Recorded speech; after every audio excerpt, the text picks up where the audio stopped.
صباح الخير والسعادة عليكم يا رب. ربنا يجعل يوم سعيد علينا وعلى المصريين جميعا يا رب. والنهاردة الجمعة. ولا يحلو افتتاح صباح الجمعة إلا بالصلاة والسلام على النبي.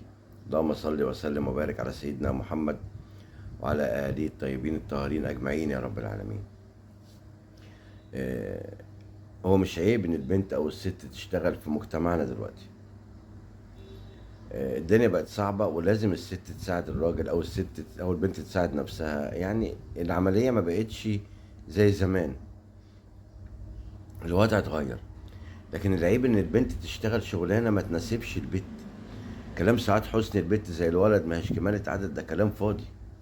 وده اللي ودانا في داهيه. العيب ان البنت ما تحترمش كيانها كبنت وتتحول لراجل. ده العيب. العيب ان البنت تفقد انوثتها وهي بتشتغل وتشتغل شغلانات ما تنفعش الا الرجاله. ربنا سبحانه وتعالى خلق الاتنين جنسين مختلفين. ده ليه شغل وده ليه شغل، ده ليه هدف في الحياة وده ليه هدف في الحياة. الاتنين بيكملوا بعض. ما ينفعش ان البنت تقتحم شغل الرجالة. ده وجهة نظري. ما ينفعش ان البنت تعمل اللي بيعمله الشاب او الراجل. هتفقد انوثتها. هتفقد رونقها كامرأة حتى. يعني خلاص هتتحول لخشونة الراجل. طالما اتحولت لخشونة الراجل يبقى مفيش بيت هيستقيم، مفيش بيت هيتفتح، مفيش بيت هيكمل. مش هتعرف تربي اولاد.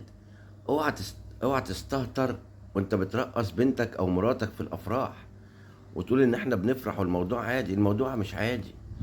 انت بتخرجها من خجلها كبنت ومن ادبها والحياء اللي عندها اللي ربنا ميزها بيه. يعني زينة المرأة الحياء. انت اخرجت او قلعتها توب الحياء وخليتها بقت خلاص بتعمل اللي هي عايزاه. عشان كده بتشوفوا بناتنا بيرقصوا في الجامعات وبيرقصوا في حفلات التخرج وبيرقصوا في الشارع والموضوع بقى عادي. ما بقاش في حد يقول لها يا بنتي ما تندغيش مستيكه قدام حد، عيب. ما تندغيش لبانه في الشارع، ما تحطيش رجل على رجل قدام الناس، ما تقعديش رجلك مفتوحه، ما تشربيش مش عارف ايه بصوت عالي. الحاجات اللي كانت الامهات بتعلمها للبنات زمان دي بطلت.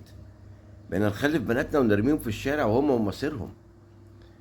وده اللي ضيعنا والله وضيع مجتمعنا. امال فين الام مدرسة اذا اعددتها؟ فين اعداد الام عشان تعد اجيال طالعه تشيل البلد دي؟ الاجيال دي تشيل بلد. البنات والستات والرجاله والشباب اللي ماشيين في الشارع دول ده لغايه سن ال50 يا راجل. بقت خيابه وقله ادب والله.